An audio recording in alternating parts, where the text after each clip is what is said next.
Last night at the Game Awards, you probably saw Final Fantasy XIV clean up in two categories, Best Ongoing Game and Best Community Support.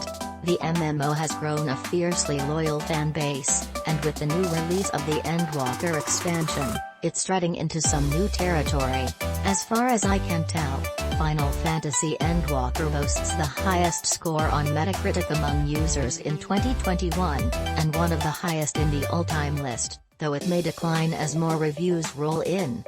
Right now, the PC version of Final Fantasy XIV, Endwalker has a 9.5 user score on the site.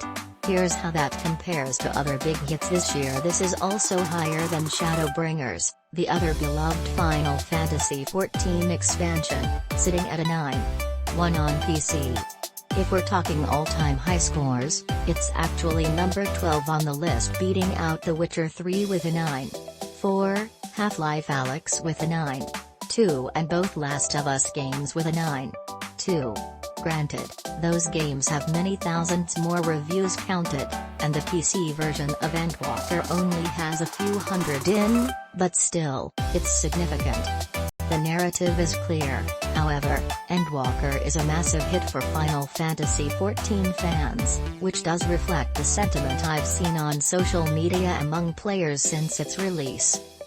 The launch of the game has caused a surge of the game's player count, though after being in Steam's top 10 for a bit, it has mostly been resting inside the top 20. The vast bulk of its players play on the native launcher, however.